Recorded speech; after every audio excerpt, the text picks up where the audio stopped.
आदरणीय बाबूलाल मरांडी जी को आगे करके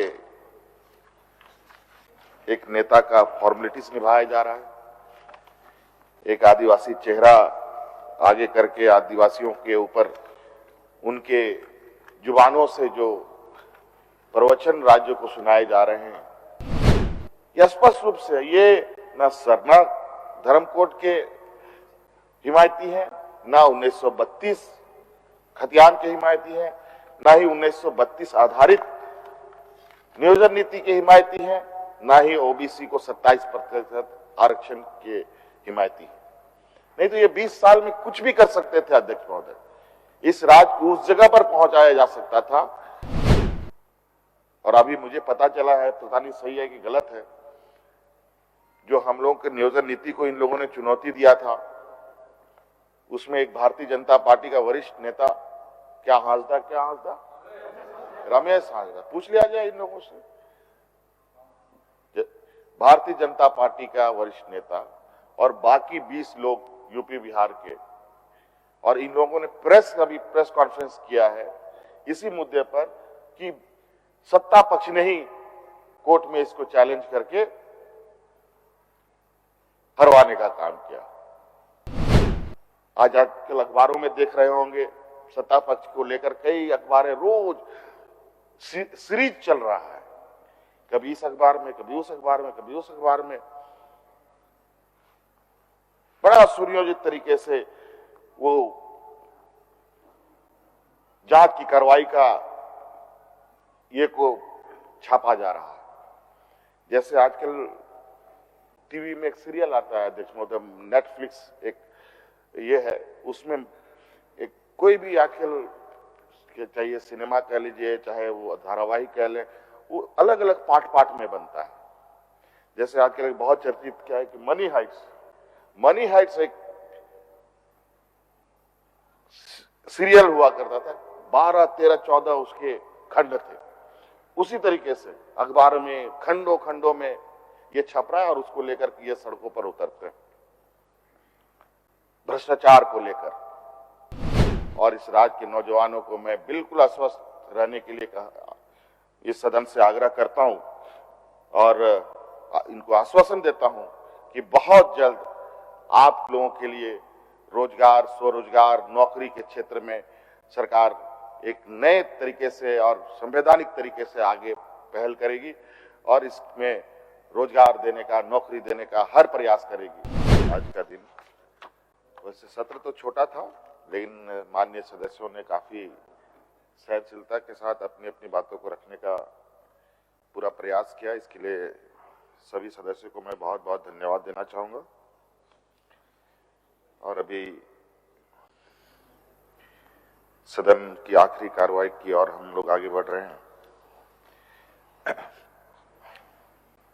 अध्यक्ष महोदय,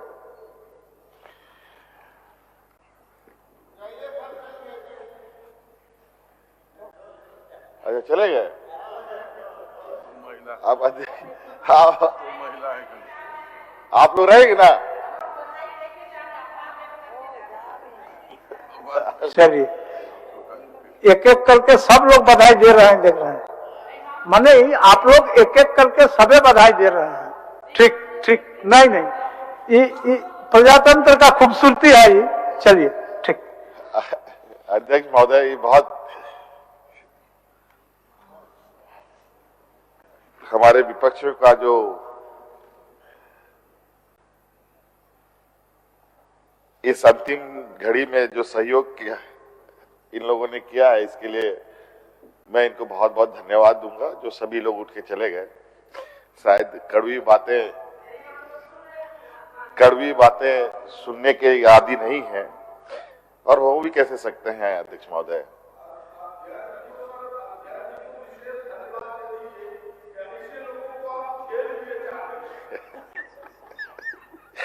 अध्यक्ष महोदय, और हो भी कैसे, 20 वर्षों तक जिस मखमल के घाट पर इन्होंने अपना समय गुजारा है, धूप छांव, दुख तकलीफ क्या होती है कभी तो इनको एहसास हुआ नहीं।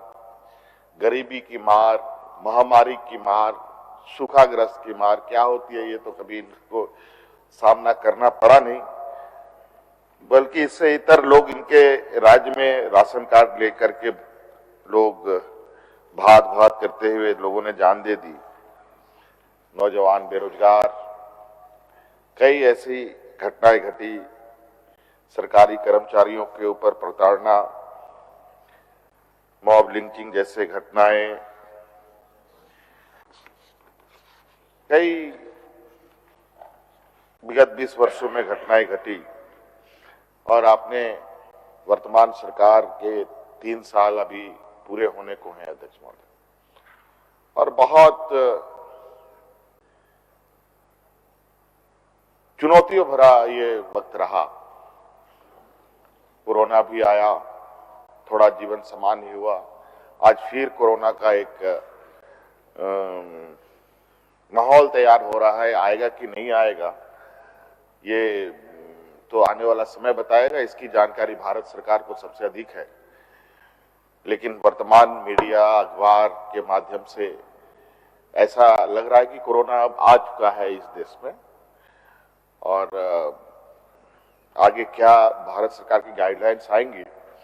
आज हमारे वित्त मंत्री का भी प्रेस कॉन्फ्रेंस, वीडियो कॉन्फ्रेंसिंग रहा है पूरे देश के वित्त मंत्रियों के साथ और देश के केंद्रीय स्वास्थ्य मंत्री के साथ और राज्यों के स्वास्थ्य मंत्रियों के साथ। तो लगता है कि फिर कुछ कोरोना को लेकर दिशा निर्देश जारी होगी, फिर क्या होगी राज्य में स्थिति ये तो समय बीतते ही हम लोग बता पाएंगे। लेकिन कुल मिलाकर के यही कहा जाए अध्यक्ष महोदय कि जिस विपक्ष के पास यहाँ ना नेता हो, ना कोई मुद्दा हो, ना कोई दिशा हो, उसके साथ हम कैसे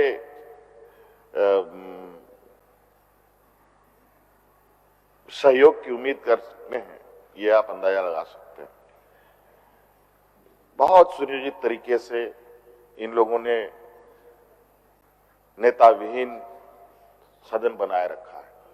ऐसा नहीं है नेता नहीं बना सकते थे, ये नेता बना सकते थे, लेकिन ये भी एक षड्यंत्र है। इनको पता है कि आने वाला समय इनका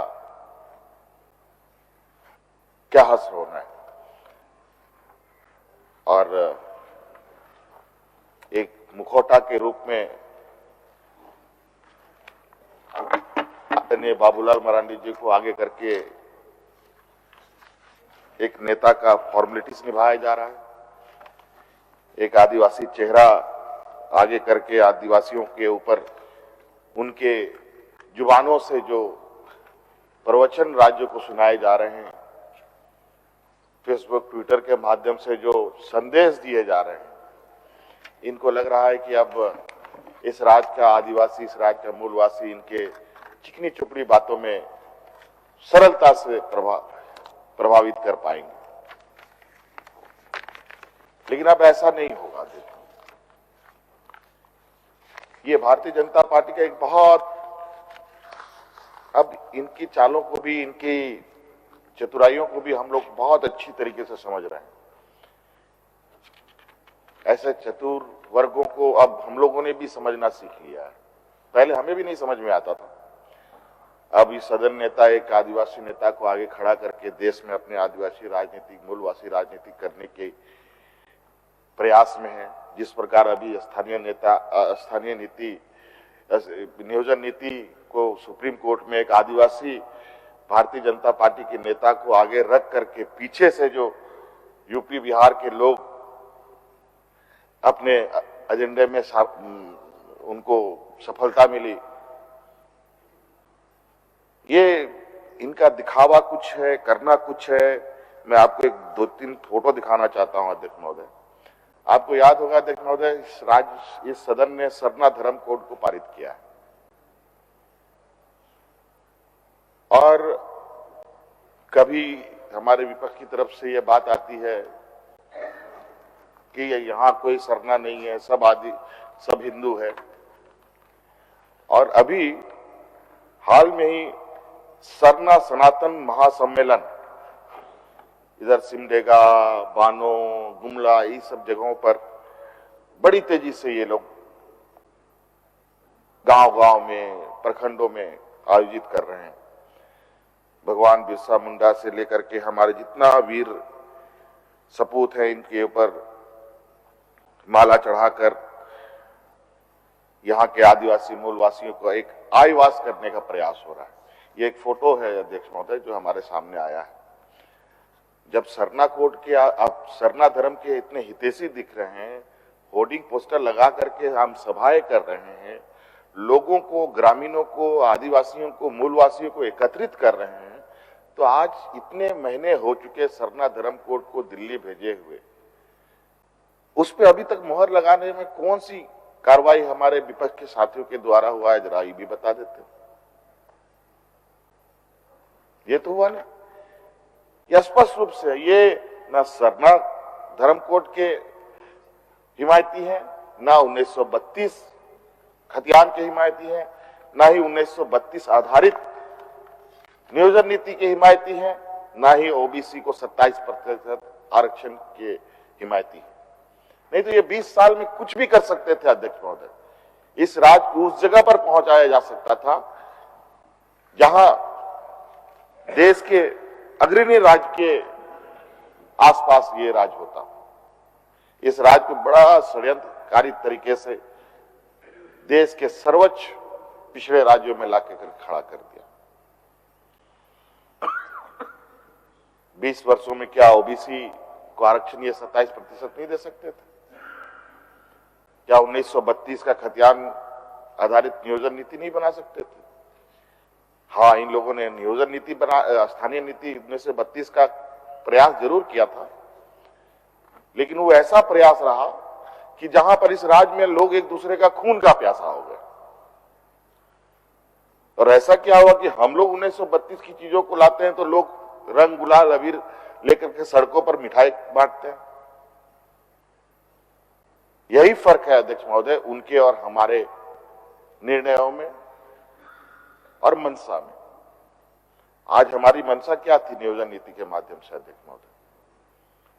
यहां एसटी, एससी, ओबीसी तो आरक्षण से आच्छादित लोग हैं, पिछड़े वर्ग आच्छादित है, इनको कुछ नहीं होने जा रहा था। मात्र 40% जनरल के माध्यम से जो बाहरी लोगों का यहां प्रवेश होना था, यह मुझे रोकना था।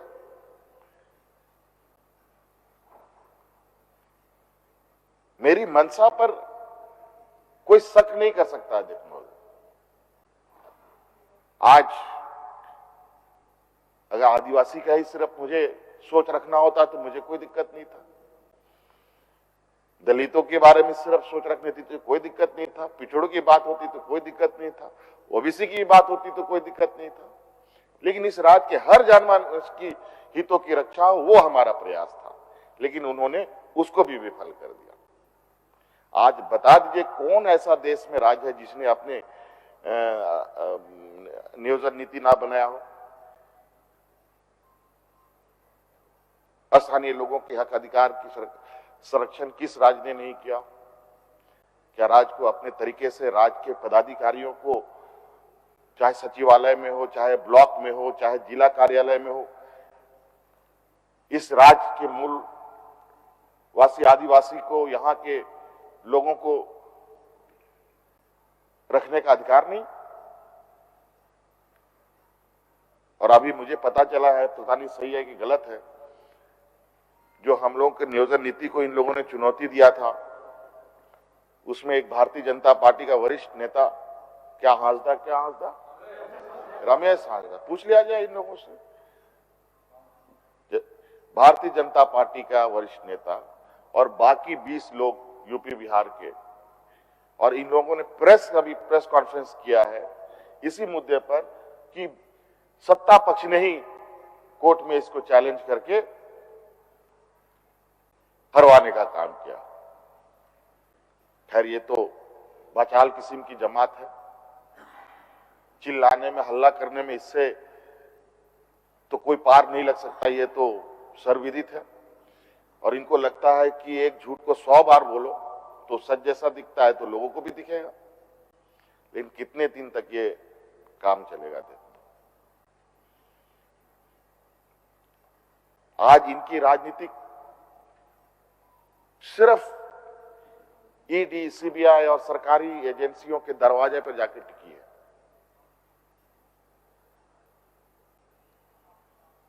ये रोज सुबह शाम इन दरवाजों के सामने जाकर के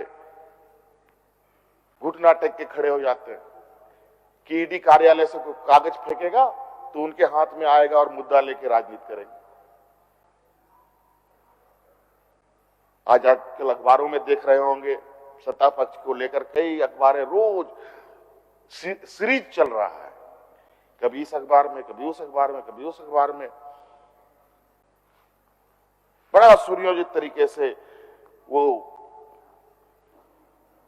जांच की कार्रवाई का ये को छापा जा रहा है। जैसे आजकल टीवी में एक सीरियल आता है, अध्यक्ष महोदय, नेटफ्लिक्स एक ये है, उसमें एक कोई भी आजकल चाहिए सिनेमा कह लीजिए, चाहे वो धारावाहिक कह लें, वो अलग अलग पार्ट में बनता है। जैसे आजकल एक बहुत चर्चित क्या है कि मनी हाइट्स एक सीरियल हुआ करता था, 12, 13, 14 उसके खंड थे। उसी तरीके से अखबार में खंडों में ये छप रहा है और उसको लेकर के ये सड़कों पर उतरते हैं भ्रष्टाचार को लेकर। अध्यक्ष महोदय, मुझे याद है सरकार बनने के बाद भारत सरकार के कोयला मंत्री झारखंड कई बार आए और हमने उनको कहा था कि इस राज्य में पूर्व में भी और आज भी बड़े पैमाने पर जो यहाँ की खनिज संपदा, चाहे मेजर हो चाहे माइनर हो, जो भी खनिज संपदा रेल के द्वारा आवागमन कराया जा रहा है, उसमें बड़े पैमाने पर इल्लीगल परिवहन हो रहा है, इल्लीगल खनिज संपदाओं का आवागमन हो रहा है। और ये घटना पहले अध्यक्ष महोदय आयरन ओर क्षेत्र में हुआ करता था, चाईबासा क्षेत्रों में। जब इसकी जानकारी हुई तो राज्य सरकार ने कुछ अपने व्यवस्था निकाली, उसने एक अपनी सॉफ्टवेयर बनाया और सॉफ्टवेयर बनाकर भारत सरकार के साथ उस सॉफ्टवेयर को शेयर किया और भारत सरकार ने भी FOIS नाम करके एक सॉफ्टवेयर इन लोगों ने बनाया, जिसको एक दूसरे के साथ इंटीग्रेट करके आयरन ओर की आवाजाही शुरू हुई। इसके अलावा कोई भी, चाहे कोयला हो, चाहे अभ्रक हो, चाहे बॉक्साइट हो, किसी भी रेल से ले जाया जा रहा खनिज संपदाओं के साथ जेम पोर्टल, जो हमारे राज्य सरकार का जो जेम पोर्टल है, उसके साथ उन सॉफ्टवेयर को समायोजन नहीं किया गया, इंटीग्रेट नहीं किया गया। और अभी बड़े पैमाने पर हजारों करोड़, लाखों करोड़ रुपए की इलीगल माइनिंग की बात करते हैं।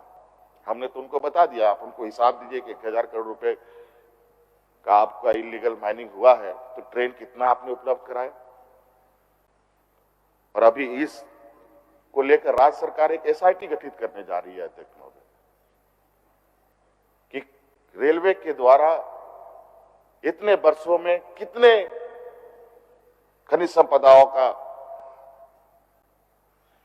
आवागमन कराया गया, कितना लीगल हुआ, कितना इलीगल हुआ। और इसके जांच के लिए हमने भारत सरकार से भी आग्रह किया। मैं SIT सरकार गठित करना चाहती है, क्योंकि रेल मंत्रालय भारत सरकार का है, उसमें आप हमें सहयोग करेंगे, ये हमारी आपसे अपेक्षा है। ये चिट्ठी आने के बाद हमें पता चला है कि तुरंत दूसरे तीसरे दिन इन लोगों ने अपना जो सॉफ्टवेयर था उसका एक दूसरे के साथ फिर से उसका इंटीग्रेशन करना प्रारंभ कर दिया। अब तो शायद उसका ये भी हो गया है, मतलब टेस्टिंग भी कर रहे हैं ये लोग। क्यों वर्षों तक, और राज्य सरकार के मंत्री आने तक कभी बोला 15 दिन में करेंगे, 20 दिन में करेंगे, महीने बीत गए, नहीं किया इन लोगों ने। पूर्व के समय तो नहीं है हुआ, वो अलग, जब जागे तो भी ये काम नहीं हुआ। अंततः हमने ये फैसला लिया कि अब हम ही लोगों को कुछ कदम उठाना पड़ेगा, लेकिन अब भारत सरकार भी रफ्तार पकड़ करके उसमें आगे बढ़ी है। तो मुझे लगता है कि आने वाला समय में जो इस तरीके से, यहां तो ट्रक और ट्रैक्टर बदनाम है अध्यक्ष महोदय, कोयला बालू गिट्टी कई इलीगल काम करने में, लेकिन आपको हमको अंदाजा नहीं है कि ट्रेनों के द्वारा कितना इलीगल माइनिंग हो रहा है और उसका मालिक कौन है।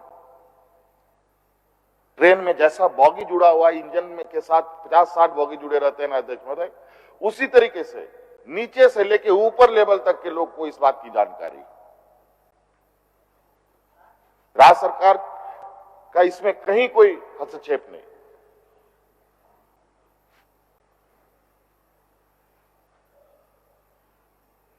अध्यक्ष महोदय, तो कहानी ये ना, चोर मचाए शोर वाला, वही कहानी। 1,36,000 करोड़ का मांग भी हमने किया, 20 सालों में विपक्ष ने क्यों नहीं किया। आज हमारी स्थिति क्या, जीएसटी बंद हो गया अध्यक्ष महोदय देश में। अब हमारे जैसे पिछड़े राज्य को, झारखंड जैसे पिछड़े राज्य की 5,000 करोड़ रुपए का हमको नुकसान है अध्यक्ष महोदय। ये प्रोड्यूसिंग स्टेट है अध्यक्ष महोदय, यहाँ पर कंज्यूमर बहुत कम उस तरीके से नहीं है जैसे दिल्ली मुंबई में है।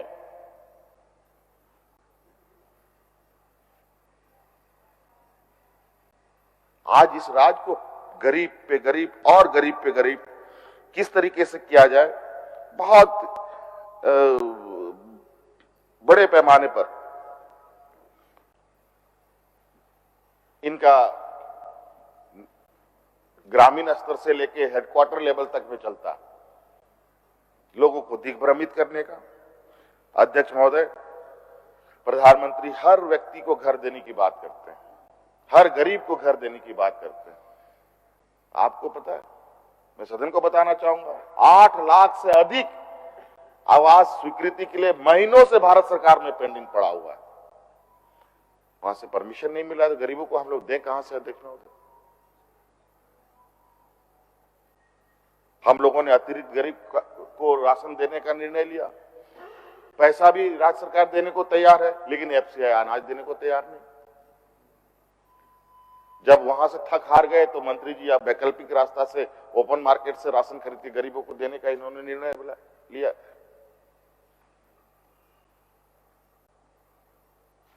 और जब हम अपने हक अधिकार की मांग करते हैं तो केंद्रीय एजेंसियों को हम लोग के पीछे लगा देते हैं। अध्यक्ष महोदय, आरक्षण पर जो बात हुआ, आरक्षण को लेकर, तो हम आपको बताएं कि जो स्थिति है आरक्षण में अध्यक्ष महोदय, देश में एसटी, एससी, ओबीसी की मैं थोड़ा सा आंकड़ा बताना चाहूंगा। जो ये आज किस तरीके से सुनियोजित तरीके से बैंकों का मर्जर, रेलवे में अब नौकरी नहीं, आर्मी में रिक्रूटमेंट बंद, कौन आ गया नया योजना, अग्निवीर। इस अग्निवीर के चक्कर में सारे आदिवासी दलित पिछड़ों का अधिकार खत्म, और थोड़ा बहुत भी कुछ है जो टुकड़ों में दे दिया गया इनको कि 4 साल के बाद आप वापस फिर बेरोजगार हो जाइए।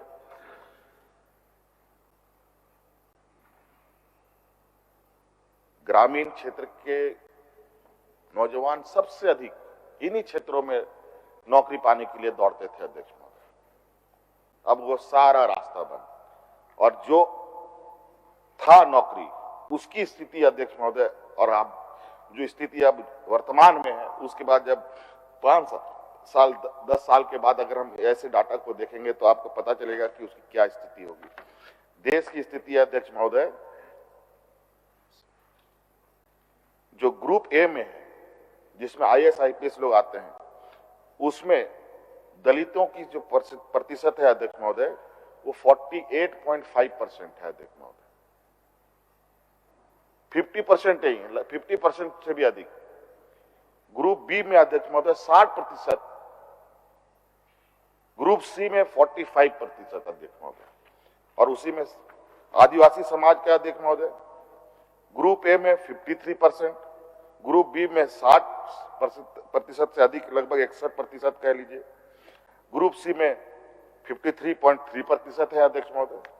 और पिछड़ों की तो और बुरे हाल हैं अध्यक्ष महोदय। पिछड़ों में तो ग्रुप ए में 61%, ग्रुप बी में 75% मान लीजिए, 74.8, ग्रुप सी में 60.3% है भागीदारी अध्यक्ष महोदय। आने वाला समय में तो अध्यक्ष महोदय ये आंकड़े ऐसे नजर आएंगे कि अब लगेगा कि इस देश में एसटी, एससी, ओबीसी को अब नौकरी करने का अधिकार ही नहीं है।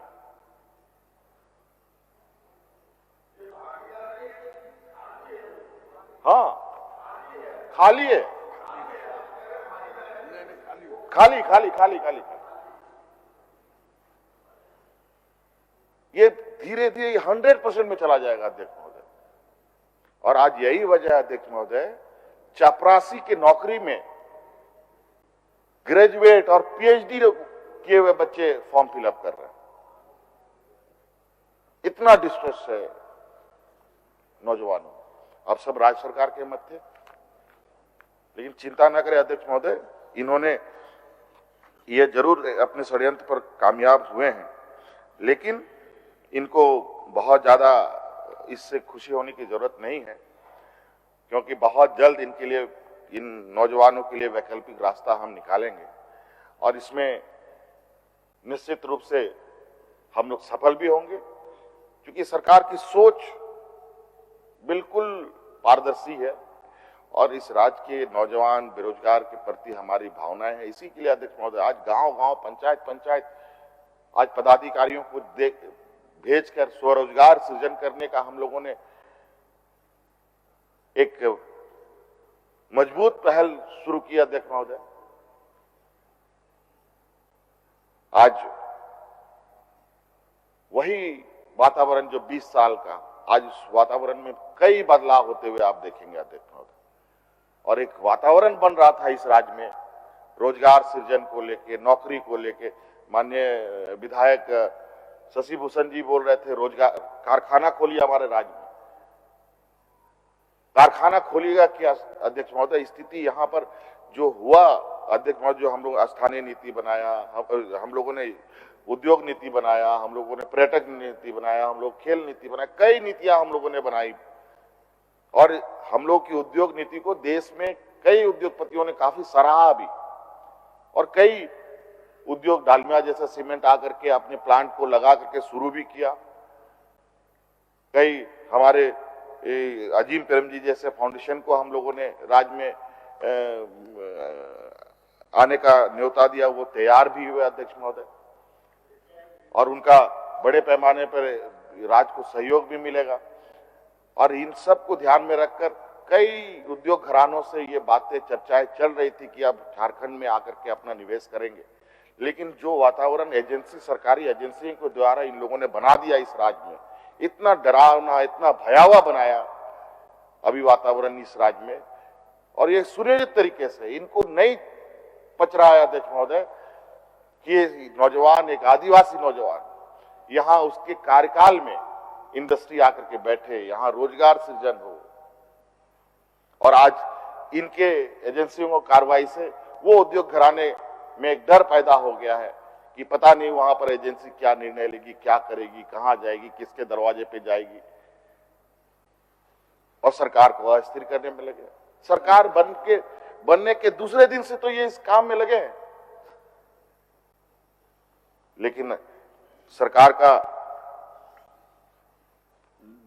एक ईमानदार सोच, ये वजह है अध्यक्ष महोदय सरकार अपनी इतनी मजबूती के साथ यहां पर खड़ी है। अध्यक्ष महोदय अपनी भाषा, अपनी संस्कृति, अपनी सभ्यता, सभी लोग इस बात को मानते हैं। इस देश में कई राज्य हैं जो अपना भाषा संस्कृति के आधार पर अलग हुआ। आज क्यों नहीं हम अपने राज्य की भाषा संस्कृति को बचाने के लिए आगे बढ़े? अध्यक्ष महोदय, भाषा समाप्त होना मत, ये साधारण बात नहीं है। भाषा समाप्त तो संस्कृति समाज, सभ्यता समाज, आज ऐसे ही अंग्रेजी देश का दुनिया का सबसे अधिक बोलने वाला और उपयोग में लाने वाला भाषा नहीं हुआ अध्यक्ष महोदय। वो कई भाषाओं को उसने समाप्त कर दिया, कई संस्कृतियों को समाप्त कर दिया, कई देश के तो सभ्यता संस्कृति ही समाप्त कर दी।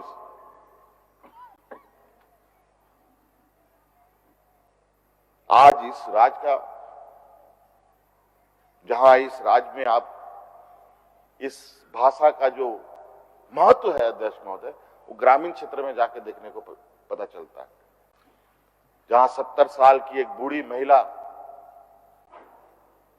जिसको हो संथाली मुंडा के अलावा कुछ नहीं आता है, हिंदी नहीं आता है, अंग्रेजी नहीं आता है, और हमारे पदाधिकारी ना हो जान पाएंगे, ना संथाली जान पाएंगे, ऐसे लोग आएंगे तो विकास की योजनाओं का क्या लाभ मिलेगा उसको, वो क्या समझ पाएगा। हम लोग नियोजन नीति में हम लोगों ने स्थानीय भाषा का जो सब्जेक्ट रखा था उसमें पासिंग मार्क्स, और उसके बदौलत बच्चे आगे आ सकते थे। पिछले सरकार में भी स्थानीय भाषा को रखा जाता था, लेकिन अंतिम में जब उसका रिजल्ट प्रकाशन उसका ये आता था, उसमें वो स्थानीय भाषा का मार्क्स नहीं जोड़ा जाता था।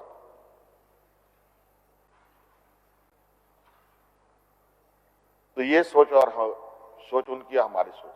अध्यक्ष महोदय, बातें बहुत है। अब चूंकि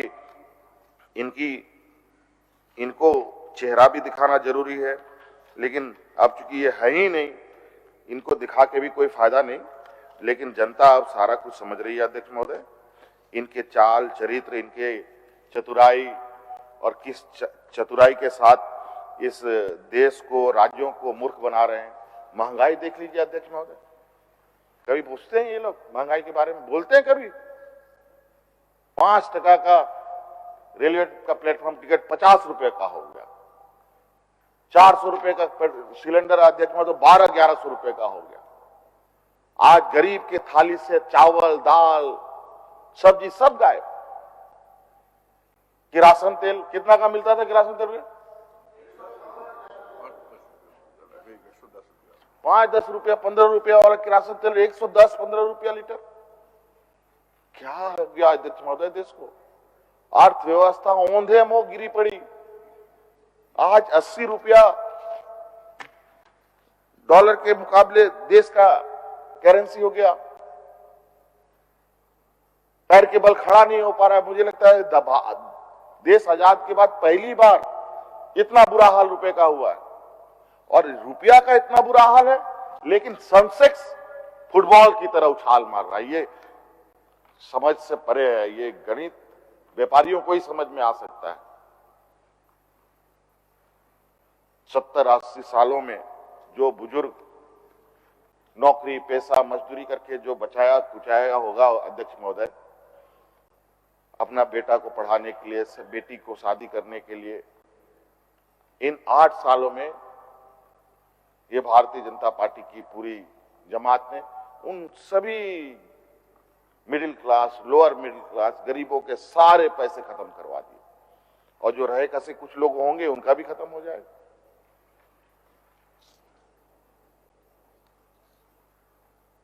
ये लोग जब महंगाई 1 रुपया 10 पैसा 50 पैसा बढ़ता था तो कैसे छाती पीटते थे, और आज महंगाई में लगता है कि इन लोगों ने जेट इंजन लगा दिया है। वो कहां रुकेगा इसका कोई ठिकाना नहीं, और ब्रेक उसमें है नहीं। अब चलता जा रहा है बेलगाम घोड़े की तरह। आज सारी सरकारी संपत्तियां बिक रही, इसीलिए देश में व्यापारियों के हाथ में जाएगा तो देश के लोग भिखारी के रूप में आ जाएंगे। ये मैं बार बार बोलता हूं। चाणक्य कहते थे, जिस देश का, जिस राज्य का राजा व्यापारी, उस राज्य का प्रजा भिखारी। ये मैं नहीं कहता, ये चाणक्य का कहा ये वाक्य है। तो इस देश का क्या हश्र होगा आप देख सकते हैं।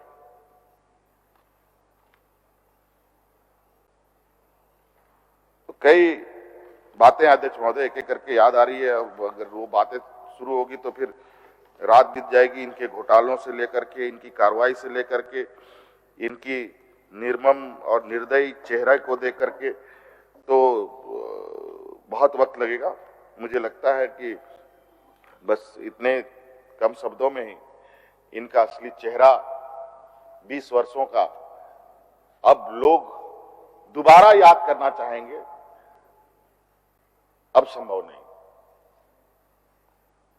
और जिस तरीके से विपक्ष को ये अब चाह रहे हैं कि राजनीतिक अखाड़े में नहीं सके तो इनको हम लोग दूसरे अखाड़े में ले जाकर के पटखनियां दें, लेकिन उससे भी ये विपक्ष अब इतना कमजोर नहीं है। जो 40 साल इस राज्य को बनने में लगा, देखो कोई थाली में परोस के नहीं दिया था। अनेक लोगों का शहादत, अनेक लोगों की बलिदानी, कुर्बानी, कई विधवा, कई अनाथ हो गए बच्चे, तब जाके ये राज मिला। राज मिलना तो एक पड़ाव था। ये सोचा गया कि इस पड़ाव के बाद अधिकार का सिलसिला चालू हो जाएगा, लेकिन दुर्भाग्य ऐसे लोग जो इस राज के शोषक रहे हैं, वो तो ये कहते थे, अरे तुम लोग सपना देखो, कुछ राज मिलने वाला है ना कुछ होना है आप इस राज का। जब राज मिल गया तो बोला राज तो मिल गया, लेकिन सरकार उरकार नहीं बना पाओगे, सरकार में तो हम ही लोग रहेंगे। ये तो दुर्भाग्य है या भाग्य है कह लीजिए कि लोग इतना मेहनतकश लोग हैं और यहाँ के लोग की सोच में भी काफी दृढ़ता और संकल्प के साथ यहाँ के लोग अपना स्वाभिमान को बचा के रखते हैं और एकजुटता के साथ आज उन्होंने ये मजबूत सरकार बनाई है। और आज इसी वजह से आज इतनी मजबूती के साथ 1932 का खतियान भी हम लोगों ने लागू किया, बनाया, नियम भी बनाया, उसके आधार पर नियोजन नीति भी बनाया और उसके आधार पर अब ओबीसी को भी आरक्षण हम लोगों ने दिया। और इसको और मजबूत करने के लिए हम लोगों ने 9वीं अनुसूची के लिए अनुशंसा भी किया अध्यक्ष महोदय, इसको 9वीं अनुसूची में शामिल किया जाए ताकि ऐसे षड्यंत्रकारी लोगों से कोर्ट भी प्रभावित ना हो पाए। क्यों इनका कहना है कि क्यों 9वीं अनुसूची में आप भेज रहे हैं? वो 9वीं अनुसूची में भेजने का वजह यह है कि ऐसे षड्यंत्रकारियों से ऐसे कानूनों को संरक्षण मिले। सीएनटी क्यों बना अध्यक्ष महोदय? एसपीटी क्यों बना अध्यक्ष महोदय? विल्किंसन रूल क्यों बना अध्यक्ष महोदय? कल हमारे चाईबासा साइड से कुछ हमारे काफी बुजुर्ग नेता लोग आए, उन्होंने कहा कि कैसे हम लोगों को जमीन का अधिकार प्राप्त है जहां सुप्रीम कोर्ट ना सरकार उस पर हस्तक्षेप कर सकता है। यहाँ के आदिवासियों की परंपरा संस्कृति को अक्षुण्ण रखने के लिए अध्यक्ष महोदय। लेकिन अध्यक्ष महोदय बहुत दुर्भाग्य है कि इस राज्य के इतने आजादी के बाद ऐसा नहीं है कि आजादी और इतिहास में झारखंड के लोगों का योगदान नहीं है। इतिहास में झारखंड के वीर सपूतों के योगदान मुझे लगता है इस देश में सबसे ऊपर होना चाहिए। लेकिन आज यहाँ के भगवान बिरसा मुंडा, सिद्धू कान्हू, तिलका मांझी, बुद्धू भगत जैसे लोगों का तो कोई सुनने वाला नहीं। आज ऐसे लोग ये हमारे सामने बैठे हैं जो आदिवासी दिवस में आदिवासियों को शुभकामना देने से भी कतराते हैं। और हमें तो ये कुछ जानकारी मिली है, सही है कि गलत है उसकी मैं जांच कर रहा हूं, कि भारत सरकार की तरफ से तो यूएन में लिखा गया है कि भारत में कोई आदिवासी नहीं रहता, सब हिंदू है। एक भील समाज के वर्ग को लोगों को ही वो एक आदिवासी का एक दर्जा देते हैं, लेकिन उनको भी बोलते हैं उनकी भाषा संस्कृत से मिलती है इसलिए वो भी आदिवासी नहीं है। तो कई षड्यंत्र अभी भी चल रहे हैं और आदिवासी, दलित, पिछड़ा ये तो राजनीति का कहा जाए कि अध्यक्ष महोदय चारा बन गए हैं ये लोग। आदिवासी, दलित, पिछड़ा, अल्पसंख्यक ये तो राजनीतिक चारा बन गए। और ये बड़े तरीके से उस चारा को खाने में कामयाब हो जाते हैं। कभी हिंदू मुस्लिम करा दो, कभी एनआरसी और क्या क्या ये करा दो, कभी अगड़ा पिछड़ा के नाम पर आदिवासी गैर आदिवासी, तरह तरह के। अभी देखिए शुरू हो गया, ये चुनावी एजेंडा इनका चल रहा है अध्यक्ष महोदय। ये मैं आपको फोटो दिखा रहा हूं, ये चुनाव का ये शुरू हो गया है इनका तैयारी।